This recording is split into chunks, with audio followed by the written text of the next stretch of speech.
Major support for Out to Lunch is provided by the law firm of Jones Walker, established in 1937 with over 375 attorneys in offices throughout the U.S., providing a comprehensive range of services to a local, national, and international client base. JonesWalker.com. From Tsunami Sushi in downtown Lafayette, we're out to lunch with Christian Mader, editor and publisher of The Current. It's business Acadiana style. Welcome to Out to Lunch. I'm Christian Mader. We all like to think our businesses are unique. We come up with a value proposition or a mission statement maybe designed to stick out in the market. But the reality is pretty much every industry is crowded with competitors or copycats selling pretty much the same thing. That's capitalism. Now throw in the internet and that landscape explodes. It doesn't just affect businesses that are used to locking down a local geographic advantage, like a car dealership, for instance. And my guest, Christy McMath-Hebert, knows all about that. She's a third-generation auto dealer at Arsenault Ford in New Iberia. Her father courted her to the family business right out of college with the debut of a new Ford dealer incentive program. His offer, a salary, a car, and a paid-off student debt. Pretty good deal. So Christy took that opportunity and ran with it, and today she oversees the dealership's 4 departments and its 42 employees. And she's the first woman named chair of the Louisiana Automobile Dealers Association. Christy McMath-Hebert, welcome to Out to Lunch. Thank you. I appreciate it. It's not just car dealerships that have dealt with a shifty playing field. Today, you can get any number of mental health services online, and not all of it provided by ChatGPT. The counseling industry has changed quite a lot, even for folks working locally. My guest, Shelly Killingsworth, is a counselor and the founder of Worth Counseling, a boutique counseling service that specializes in integrative mental health.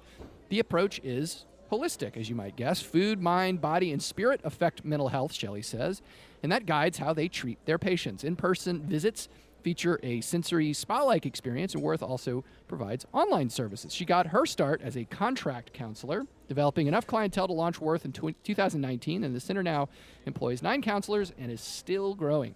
Shelly grew up in Elton, Louisiana, and now lives in Lafayette. Shelly Killingsworth, welcome to Out to Lunch. Happy to be here. So, Christy, Ford, I think of Ford, what it represents is a car brand, right? And so Ford is a kind of product you can buy anywhere in a way. It's a vehicle. You can buy them here, you can buy them there. And growing up, I remember shopping from dealership to dealership. You might go to that Ford dealer, you might go to that Ford dealer. And I would imagine the internet makes that more complicated to an extent. I mean, you could not just shop for Fords here, you might be looking at Fords in Bryan, Texas or whatever. So I'm generally curious how that works for y'all. Like when you're doing inventory, you're thinking about your marketing, are you just thinking about, say, the New Iberia, the Acadiana market, and who you need to sell for there, or do you have an eye to who might I reach of traveling car buyers? Yeah, so the landscape has changed in the auto industry mostly because of the internet, right? So I think for that, it's ever evolving, and it's ever evolving for customer demand. So when car dealers originally started out, you had a Ford and a Chevy dealer in every small town across America. Now they're dwindling away, mostly because of internet, and they've been, sucked up by some of the larger dealers that become more multiple rooftops, multiple franchises in one. But now with internet, what we really have to pay attention to is how to reach us, how to find us, how do they find those cars, because it doesn't matter where you live. And we have all of the opportunity in the world now to bring it to you. We can do everything over the phone. We do, all of our contract signing over the internet. Everything's digital signing with DocuSign. Yeah. So the world has changed in that area. So we have to pay attention to that and make it easier. It's all about making it easy. So are y'all attracting folks from, say, out of state? I mean, I feel like it's been, like I kind of said in that first question, pretty common for folks to sort of travel within a localized area, right? And say like, well, they've got this version of the F-150 that I like, and it's got these colors, it's got this sort of stuff. But I mean, you have sort of an opportunity to compete at a larger playing field of people that might be regionally in terms of the nation, not just in terms of our state. I mean, so are you consciously trying to reach those folks? Or are you still mostly focusing on the very hyper-local market? Well, there's 2 sides of the fence to that. So in the local landscape, and the focus locally is because we do want to service our customers that we sell. That is half of our job too, is to make sure these customers get taken care of. And in order to do that, we've got to attract and maintain our market area, which is, the certain distance around the dealerships. But on the other side of the fence is that we really pay attention to outside ordering units that we know sell quickly and sell for good price points across the country that we can get to easily. So we want to have that inventory in there so you can find us. We're really big on specialty units. We love Ford Raptors. That's one of our things. If we get one, it's sold. It'll go to Kentucky. It'll go to Michigan. It goes all over the country, and that's great for us because we know those units. We know how to sell them. We know how to order them. And those guys that want that truck, they know where to find them, and they find them through us. So, Shelly, kind of a similar first thought, in your line of work. I have a friend I was talking to the other day, and he's seeing a counselor from Brazil, right, online, right? And so I'm thinking there are any number of wellness services you can get online, right? Yeah. But you guys also offer online, counseling, right? So, Absolutely. I mean, is the idea for you that you're offering it more as a convenience to your local clientele, or is it something that you're hoping you could pick up a customer, I don't know, in Brazil or wherever it might be, right? Sort of go the opposite way. So COVID changed a lot of things for mental health, right? So now we're kind of changed into this hybrid model where we're seeing people in office, but we're also offering teletherapy. So the thing with that is it's really a helpful way to get people to be more involved in mental health, right? Because it's a little bit more convenient for them in their experience. As far as me getting somebody in Brazil, not possible, right? So counselors don't have portability. And what that means is I have licensure in Louisiana. I'm licensed here in the state of Louisiana, which means I can't see other clients from outside the state of Louisiana unless I'm licensed with that state. So we have policies and regulations, and things are changing for us. There's a compact that has recently started for counselors so that we can get some portability, but we're not exactly there yet, right? Is that a creature just of doing this work in Louisiana, or is it like, in other words, if you were opening your practice in Missouri or whatever, Yeah. is it just that, okay, no, in Missouri you might have laws that affect your licensure and whether you could, or is it just Absolutely. Louisiana? Oh, no, it's all over the Okay. state. It's all over the world, Yeah. right? Because, schooling, licensure, like your licensing board, they're going to have different regulations and expectations. So to be able to meet those regulations, expectations, you have to put in an application and making sure you're taking all the classes, that you're K-CREP accredited, that, you're doing everything in your power to be an ethical provider in that particular state. So, for instance, this year, one of my goals is to get licensed in the state of Texas. I've had clients that's moved there. It just makes sense to do that, right? So, I do have other therapists in our community that are licensed in like Colorado or something like that.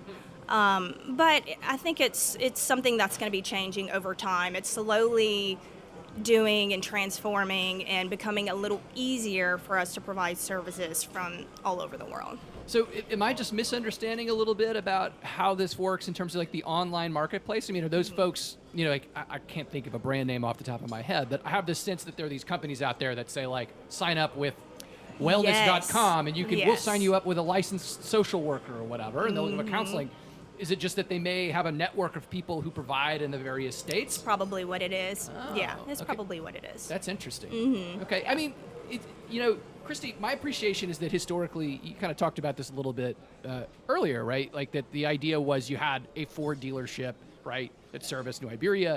I mean, was that defined by a territory where, like, say your family, when they started theirs, they were allowed to be the only Ford dealer in that market, to where you had to have, you had a sort of retail geography that you were responsible for, and has that changed?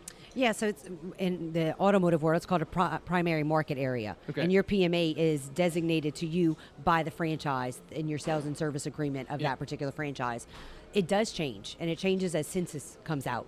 So as population shifts, they may leave one area, that area becomes more rural, or a rural area becomes more urban, and there's more dense population. So as population grows, the market area will grow with it, but everything is designated by the franchise. Wow. So, and is that kind of policy set by the parent company? Like Ford does this differently, say, than Chevrolet? Absolutely. Each of them have different, and every make has a difference. So, a Ford dealership may have a smaller PMA market by mileage.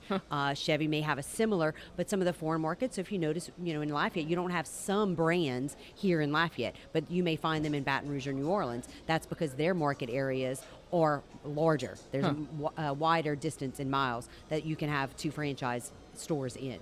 So, I mean, in a way, like the old model hasn't changed so much. I mean, do you see that changing at all going forward because dealers can operate sort of at a different scale and are obviously competing now with, used services, right, like Carvana or whatever? I mean, like, has that shifted how, the automotive industry is thinking about those types of arrangements? Yes, I think the landscape is definitely changing, and I think, as Shelly pointed, COVID definitely flipped the script for auto dealers. We were come into the store, physically walk in, physically touch, physically everything. Now we learned very quickly you don't have to step into the dealership to find the car you want that meets your needs, that you could negotiate the price and sign the contract and take delivery of it. Everything can be done over the telephone, over the internet, your credit applications, everything can be done. But not just that, but the consumer demand for that grew. And as it continues to grow, and that immediate gratification, that convenience, they don't want, consumers don't want to be inconvenienced. They want it easy for them. And that's what we have to do. So you'll see it changing. I think you're going to see it change even more over the next several years as some of these non-rooftop franchises, want to come into the marketplace. We're regulated in the state of Louisiana very much as auto dealers, but you will see that pull in, and the landscape is going to change very, very quickly, and every dealer needs to be paying attention to it. It's consumer driven. It's what we do. So, Shelly, I mean, I want to talk a little bit about your services, right? Like the suite of things that you guys do, right? And when you talk about a concept like integrative mental health, something that's holistic, that takes on an appreciation of how these different parts of you and your being and your physical well-being affect your mental health. I mean, do people come into your door generally looking for that approach? They say, I've heard of this and I want to try that out, or is it that folks are just still looking for a good counselor and so they come to you and they sort of find this suite of services available to them? Yeah, so they're looking at a profile. They're looking at a person they see that might be suitable for their needs. Not particularly like being necessarily educated in like a theory, right? They didn't go to school to learn about theories. They want to learn more about the person providing the service. So for us in counseling, the relationship is the most important part of counseling. So building that rapport is really important. But I always let my clients know what to expect from me, like how I practice. What does that look like? Do you have questions about that? Do you think that's going to suit your needs? And kind of tailoring it specifically to the individual client. Well, talk to me a little bit more about the theory here then. I mean, I think it makes an intuitive sense, right? Yeah. I've long heard that, gut health is mental health, right? I've heard people say that. Absolutely. So I mean, taking that approach as a licensed counselor, right? Maybe you're not a dietitian. I mean, Sure. Do you have to go to additional training to kind of link those things together? I mean, just talk to me about how you actually put those pieces together in a clinical environment. Yeah, so your gut is your second brain, right? So inflammatory responses, it's something that I really look at and make sure when my client comes in, the first thing we think about, the first thing we check on is, have you been to a doctor? Like, have you checked on your hormones? Have you looked at blood work? We want to focus in on the holistic whole body, right? Mind-body connection. And doing that is looking at different parts, looking at different realms.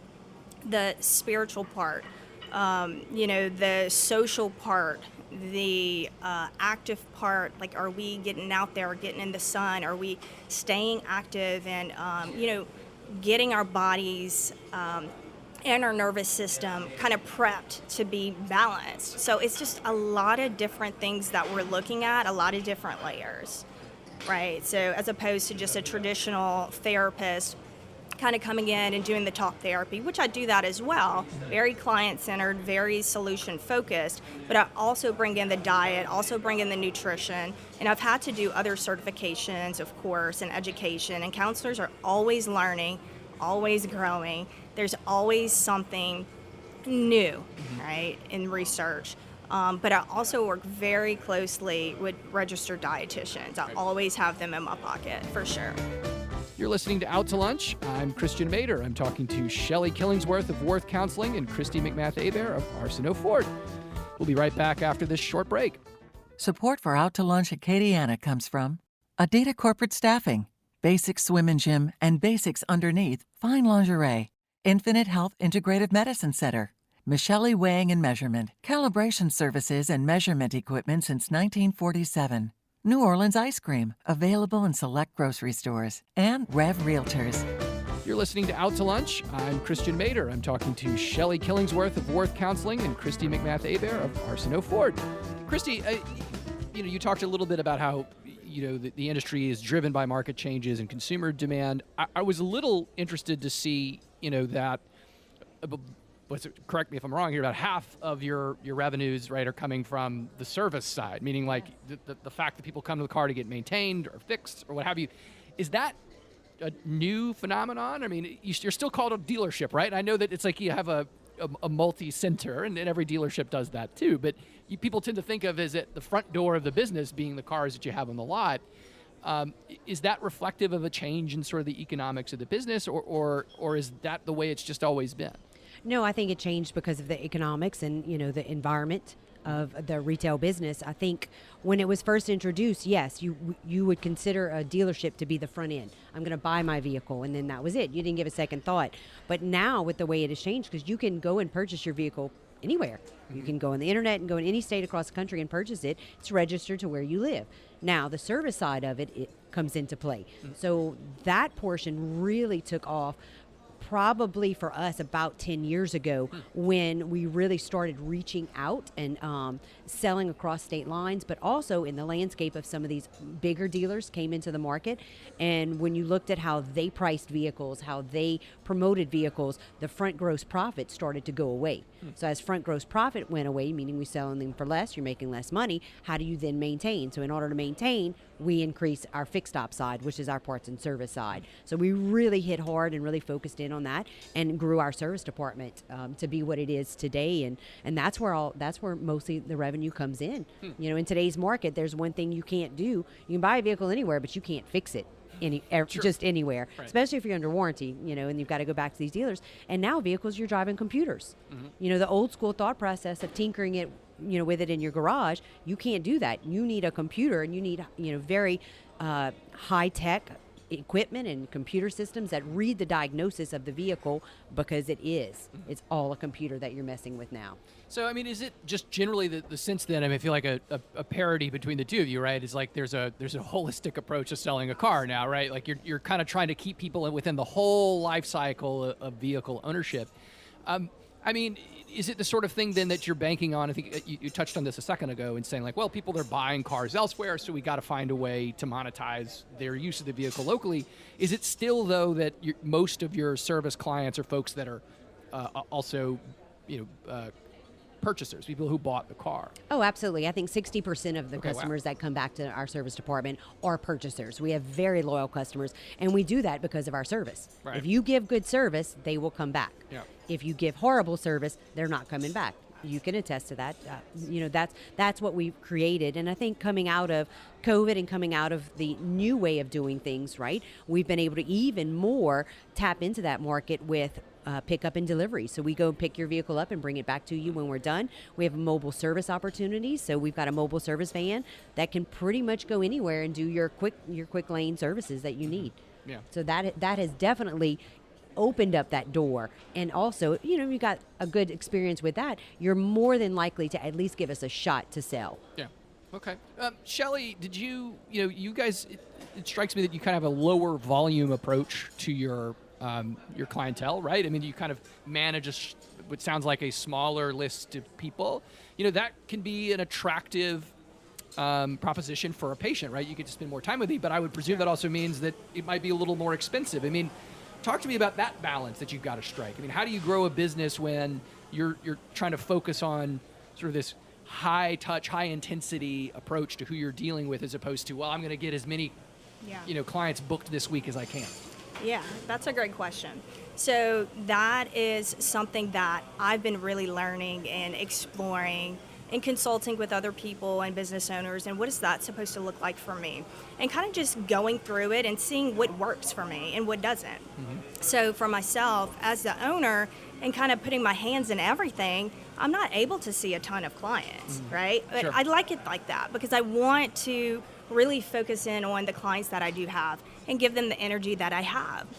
But in saying that, like, I might not be seeing a ton of clients. I'm doing the other stuff, but my counselors are seeing lots of clients. So they're doing the extra work. They're seeing a lot of the other, referrals or my overflow, so to speak. Yeah. So I think we can say it's maybe a high intensity sort of, people calling in and giving us referrals, because we do have a lot of referral bases in Louisiana and Acadiana, school counselors, hospitals, OBGYNs. So we're getting those referrals, and we have the heads to take those clients. Yeah. So, I mean, a lot of counselors that I know work independently, right? And Yeah. you did that yourself. Yeah. And the woman that I see works by herself, right? Yeah. I mean, so what's the advantage from the counselor side to go work for a center as opposed to say, hey, I'm going to, hang my own shingle and do this Yeah. by myself? I think it's the connector part, Okay. right? So being with other counselors and being able to have that ability to consult and to sit down and collaborate on things is very, very important for us in our career. And also being able to provide scheduling and coordination, and doing those things so that they don't have to do that. They don't have to worry about that. All they have to worry about when they're in their office is giving quality care to their client. That's what I want them to focus in on. And that's why it's such a highlight to work in a group setting, right? Yeah, that's interesting. So, Christy, one thing that I've observed, right, and having been in the car market relatively recently is like the days of haggling are gone, right? I feel like you see some, brands will say like, we don't do haggling anymore. And maybe that was an advantage, but it seems like that's just generally the case for everybody. I had somebody explain it to me this way. Well, how are you going to haggle when everybody's putting their prices on the internet? That's it. Right. So it has me sort of curious about like the process of being a salesperson now, right? Where if like before the game was here's my sticker price and I'm trying to get this car out the door at the best price for me, maybe the best price for my customer too, but you're still trying to eat away at that margin as little as possible. What does that mean for how you sell a car and how you actually generate profit? So for salespeople side of it is they become more than just selling the car and negotiating that, right? They're actually product specialists. Yeah. So they know the ins and the outs, they know the front, the back, how to work everything. And their job really is to hone in on with you and what is going to really fit your lifestyle and fit what you're looking for. But it's not just at that point of sale, it's at the time of delivery. So once you've negotiated and you've done it and you sign that contract, then now this product specialist follows you and walks you through the next several months of engagement with the vehicle. Again, their computers. Not only do we have Bluetooth with telephones, but now we actually can stop our car. We can schedule the start and stop of them through our telephones. We can put our own Spotify playlist and push through our phone systems with these vehicles now. But how do you work that? How do you do it? And how do you make the most use of everything that vehicle has? So those needs have grown, and so now those salespeople have taken that part on and have become those product specialists, and that's what continues to grow them as well. And there's ancillary products. Sure. These guys make their money really selling ancillary products, meaning tire and wheel, safety insurance policies, all that, but they've got to know what they're doing and know when it's right for the customer to do it. And that's where the market has shifted. Price may not be, where you're going to make your money because you can't really negotiate because it is there, it's everywhere, but it's on everything else. So Do people still come in like wanting the good deal? I mean, I feel like forever the idea of car buying was you were proud of the vehicle, but you'd go back to your friends and you'd say, man, you should see the deal I got on this car, right? So if everybody's buying at the same price point, I mean, is it just that they're saying, and I got a sweet deal on a warranty? I mean, is that what happens? So I don't think they talk about that as much, but I think they really talk more about their trade value. So when they come in, the negotiate on the front side is not as much of a big deal. They'll haggle a little bit and be like, hey, I saw this one down the road. They're doing that. And, everybody does have a little wiggle room, but really it's the trade. What did I get on my trade? How much money did they give me? That's where they really like to talk. Sure. So Shelly, I mean, speaking of talking, I mean, I am curious of sort of more about what your counselors and what your practice specialize in. I mean, lots of counselors maybe focus on certain areas of mental health and not others. I mean, when you say you have a holistic approach, people might hear that and say, well, they counsel everything, right? Sure. I mean, is that the message you're trying to send, or do you tend to focus on anxiety disorders or eating disorders? I mean, what would you say is sort of your calling card in terms of what your practice does? So our mission is to help all members of Acadiana in building emotional and psychological wellness in the community. That's our mission, right? So I'm going to do something different. I do the holistic approach, but my other counselors are going to have other specialties. So we have a diverse community in Acadiana. I have a diverse set of counselors in my practice. So we do the marriage and family counseling. We do the play therapy, we see the children, we do the teens, we do the adolescents. So each counselor in there is an expert in a specific field, in one of the fields, or a few of the fields that I just named. So Gottman trained in marriage and family therapy. So we all do things very differently, but if you're coming and you're seeking my help, you're going to get the holistic stuff. You're going to get the integrative therapy. You'll get the somatic therapy, the client-centered. So you just have to do your research. So looking on Psychology Today is a really great directory for people seeking out therapists. So it's essentially a catalog of counselors in the area of specific things that they do and the way that they do it and the theories that they use or that they fall behind. So as the client, very important for them to do the research to see, who's going to fit for them. Yeah. Well, I mean, I guess one thing that if you're in the market for buying a car or a therapist, you got to do your research, right? I mean, that's the thing that we'll spend hours and hours doing. And if you're a customer, it's never bad advice. Christy and Shelly, thank you for joining me today on Out to Lunch Acadiana. Thank you. I appreciate Thank you. My guests on Out to Lunch Acadiana today have been Christy McMath-Hebert of Arsenault Ford in New Iberia and Shelly Killingsworth of Worth Counseling in Lafayette. We edited this conversation and fit into our time slot here on KRVS, and you can hear our unedited conversation. Find out more about Christy and Shelly by listening to the Out to Lunch Acadiana podcast. You can find and subscribe on your podcast app and on our website, itsacadiana.com. If you want to know what we all look like, you can find photos from this show on itsacadiana.com and on our Out to Lunch Acadiana social media. These photos were taken by Astor Morgan, and you can find more of his photos at astormorgan.com. Out to Lunch Acadiana is a production of INO Broadcasting for itsacadiana.com and KRVS 88.7 FM. The producer of our show is Grant Morris. Our technical producer is Eric Merle.